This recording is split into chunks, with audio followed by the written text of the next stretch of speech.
Hi friends, once again welcome back on our YouTube channel.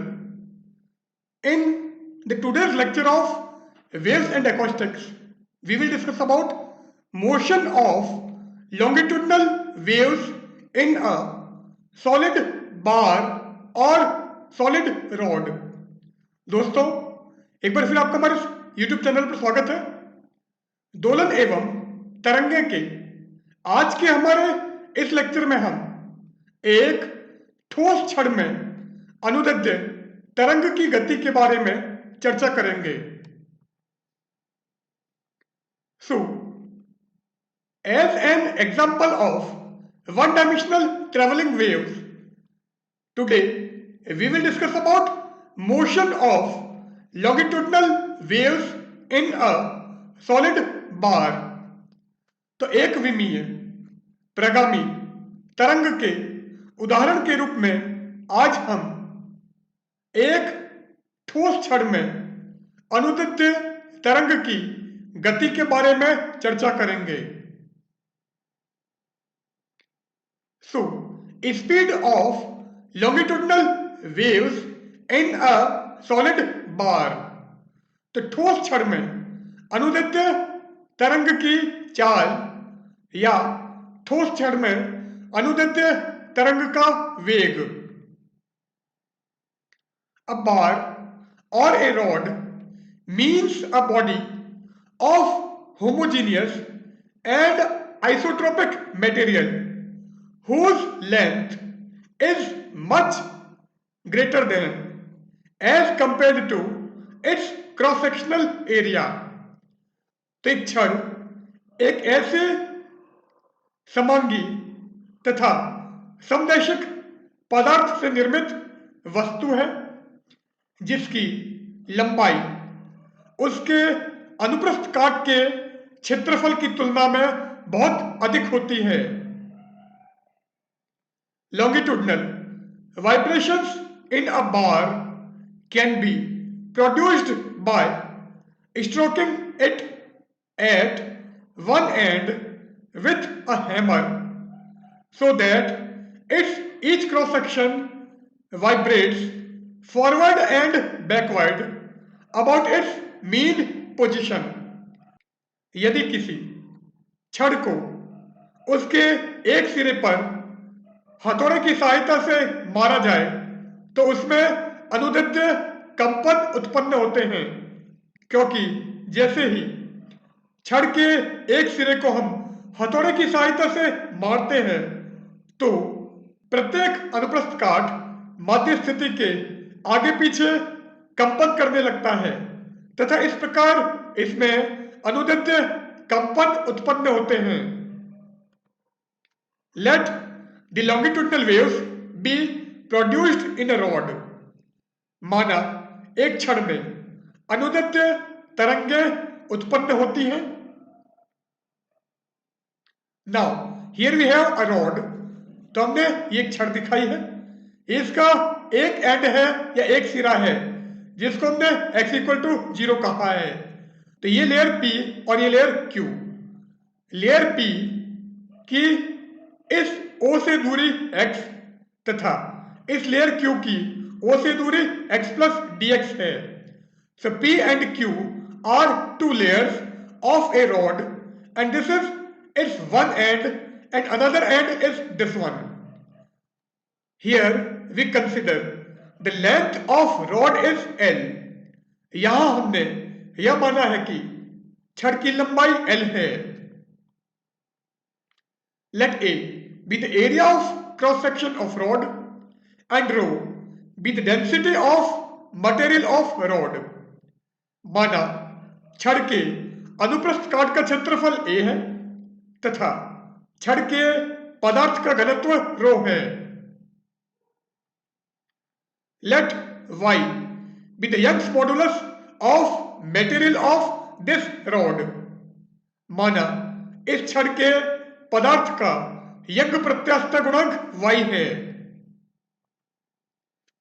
Let P and Q be two planes perpendicular to the length of rod. माना छड़ की लंबाई के लंबवत दिशा में P तथा Q दो तल हैं, तो एक प्लेन हमने ये माना है और एक प्लेन हमारा ये है. These two planes are perpendicular to the length of rod. ये दोनों तल छड़ की लंबाई के लंबवत हैं. After time t, the planes P and Q displaced to P' and Q' respectively. समय t के पश्चात तल P तथा Q क्रमशः P' तथा Q' पर विस्थापित हो जाते हैं. तो जो हमारा प्लेन P था वो P' पर शिफ्ट हो जाता है या डिस्प्लेस्ड हो जाता है, एंड प्लेन Q जो था वो पॉइंट Q' पर या प्लेन Q' पर डिस्प्लेस्ड हो जाता है, विस्थापित हो जाता है. नाउ ये हमारा डायग्राम था.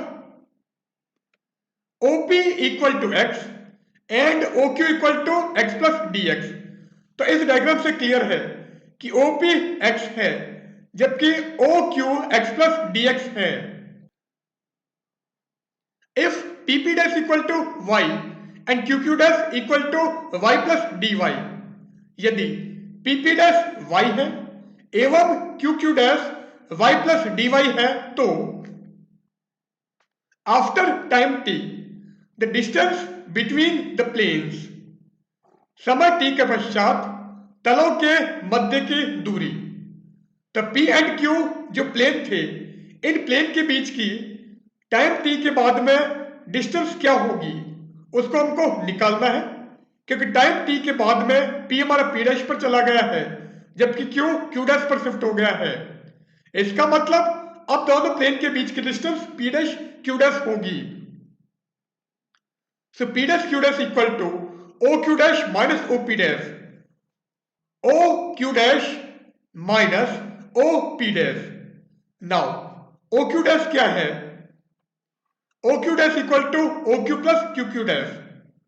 OQ' equal to OQ plus QQ' and OQ हमारा x प्लस dx है जबकि QQ' y प्लस dy है, and OP' equal to OP plus PP' and OP x है जबकि PP' y है. So P' Q' equal to OQ हो गया x plus dx, OQ so x plus dx and QQ' equal to y plus dy, so plus y plus dy minus OP equal to x and PP' equal to y.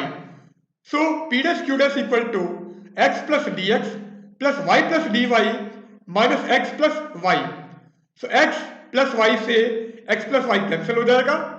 So P' Q' will be dx plus dy. So P' Q' equal to dx plus dy. Now increase of distance between the planes, तलों के मध्य की दूरी में वृद्धि. सो नई जो distance आई है वो P' Q' है और पहले जो डिस्टेंस थी वो हमारी PQ थी. सो P' Q' में से PQ को हम सब्ट्रैक्ट कर देते हैं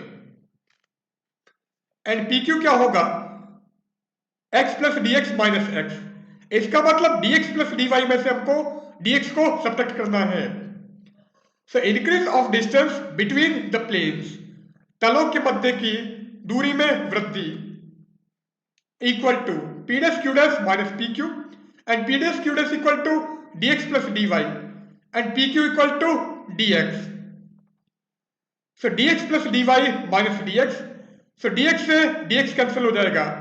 सो प्लेन के बीच की जो डिस्टेंस में इंक्रीमेंट होगा या दूरी में वृद्धि होगी वो हमारी dy होगी. Now initial length is dx, प्रारंभिक लंबाई dx है. किस लंबाई की बात कर रहे हैं हम? प्लेन के बीच की distance. And change in length equal to dy, तथा लंबाई में परिवर्तन dy है. Now longitudinal strain in rod, अतः क्षण की अनुदैर्ध्य विकृति एंड स्ट्रेन क्या होगा, change in length upon initial length, लंबाई में परिवर्तन अपॉन प्रारंभिक लंबाई। So longitudinal strain in rod is equal to change in length upon initial length. तो क्षण की अनुदैर्ध्य विकृति बराबर लंबाई में परिवर्तन अपॉन प्रारंभिक लंबाई। सो चेंज इन लेंथ या लंबाई में परिवर्तन dy है एंड इनिशियल लेंथ या प्रारंभिक लंबाई dx है। सो लॉन्गिट्यूडनल स्ट्रेन या अनुदैर्ध्य विकृति क्या आ जाएगी, dy अपॉन dx। नाउ ये हमारा डायग्राम था। So the force on P पर बल, अब फोर्स की वैल्यू हमको निकालनी है। So Fp equal to stress into area of cross section of rod. तो बिंदु P पर बल Fp बराबर प्रतिबल इनटू क्षण का अनुप्रस्थ काट का क्षेत्रफल। नाउ स्ट्रेस या प्रतिबल निकालना है। Since Young's modulus y equal to stress upon strain, चूंकि यंग का प्रत्यास्थ गुणक प्रतिबल अपॉन विकृति है, सो यहां से अगर स्ट्रेस निकालोगे या प्रतिबल निकालोगे तो आ जाएगा y टू स्ट्रेन या y टू विकृति। सो स्ट्रेस या प्रतिबल हो जाएगा y टू विकृति और y to strain and area of cross section of rod हमने a लिया है, सो इसकी जगह हम a लिख देते हैं। So Fp equal to y into strain into a, so y into विकृति into a। Now strain dy by dx है, so Fp equal to ay dy by dx। अतः तल P पर बल का मान Fp equal to ay dy by dx होगा।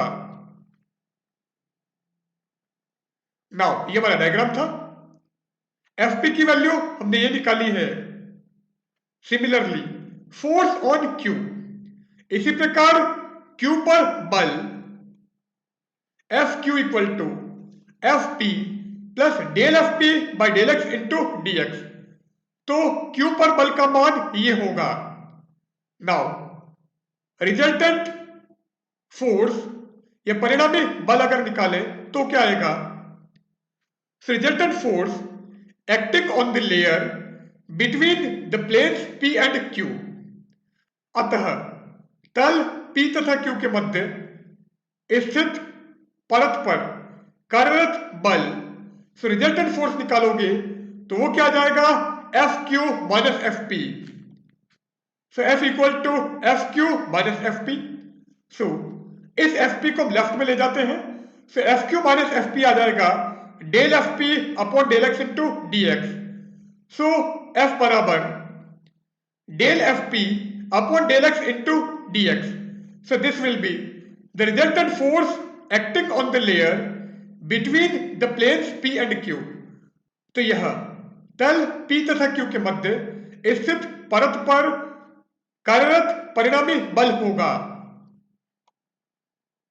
And Fp equal to ay dy by dx है, so F equal to del by del x of ay dy by dx into dx।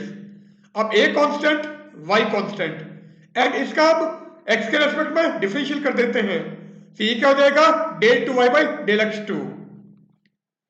So F equal to ay del two y by del x2 into dx. This force is known as restoring force, which tends to bring the displaced mass of the element to its mean position. यह बल प्रत्यानयन बल कहलाता है, जो माध्य स्थिति से विस्थापित तत्व के द्रव्यमान को पुनः मध्य स्थिति की ओर लाने का प्रयास करता है। तो जो मास हमारा या द्रव्यमान हमारा मीन पोजीशन से डिस्प्लेस हो गया है या मध्य स्थिति से विस्थापित हो गया है, उस द्रव्यमान या मास को ये रीस्टोरिंग फोर्स वापस अपनी ओरिजिनल स्टेट में लाने का प्रयास करता है। नाउ ये हमारा डायग्राम है। Displaced mass of P Q, P Q से विस्थापित द्रव्यमान। अब density equal to mass upon volume होता है। ये घनत्व बराबर द्रव्यमान अपॉन आयतन है, इसलिए द्रव्यमान बराबर घनत्व इंटू आयतन। So mass equal to density into volume. So m equal to density into volume, and density या घनत्व हमने रो लिया है, and volume area into thickness होता है। ये आयतन बराबर क्षेत्रफल इंटू मोटाई। एरिया हमारा a एंड थिकनेस dx है, सो वॉल्यूम आ जाएगा a dx। So m equal to rho into a dx। Now from Newton's second law, Newton की गति के द्वितीय नियम से F equal to M A, M की value rho A D X है, and A is the acceleration which is del to Y by del T two. A हमारा त्वरण है। So F equal to M की जगह rho A D X and A की जगह del two Y by del T two हमने रख दिया है। So F equal to rho A D X del to Y by del T two होगा, but F equal to A Y del to Y by del x two into D X. परंतु F का मान हमने ये निकाला है, तो एक फोर्स हमारा ये है और एक फोर्स ये है। इन दोनों फोर्सेस को हम कंपेयर करते हैं बलों के इन दोनों मानों की तुलना करने पर। So by comparing both forces we get A Y del to Y by del x two into D X is equal to rho A D X del to Y by del T two. Now इस a से ये a cancel कर देते हैं, इस dx से ये dx cancel कर देते हैं। So y del to Y by del x two equal to rho del to Y by del T two, और del to Y by del T two अगर निकालेंगे तो इस रो को हम y के नीचे भेज देते हैं। So del to Y by del T two equal to Y upon rho del to Y by del x two. So हमको del to Y by del T two की वैल्यू ये मिल गई है। But the standard equation of classical wave is del to Y by del T two equal to we square del to Y by del x two. परंतु चिरसम्मत तरंग का मानक समीकरण del to Y by del T two equal to we square del to Y by del x two है। तो इसको और इस इक्वेशन को इन दोनों समीकरणों की तुलना करने पर, so by comparing this equation and this equation we get V square equal to Y by rho और V equal to root of Y by rho. Here Y is Young's modulus and rho is density of material of rod. यहां Y Young प्रत्यास्थता गुणांक है, जबकि रो जिस पदार्थ की छड़ है उसका घनत्व है। So it is clear from this equation that v is directly proportional to square root of y and v is inversely proportional to root rho। तो इस समीकरण से स्पष्ट है कि तरंग का वेग यंग प्रत्यास्थता गुणांक के वर्गमूल के समानुपाती होता है तथा छड़ के पदार्थ के घनत्व के वर्गमूल के व्युत्क्रमानुपाती होता है। So here we end our session. In the current session, we have studied about the longitudinal waves in a solid rod. So goodbye.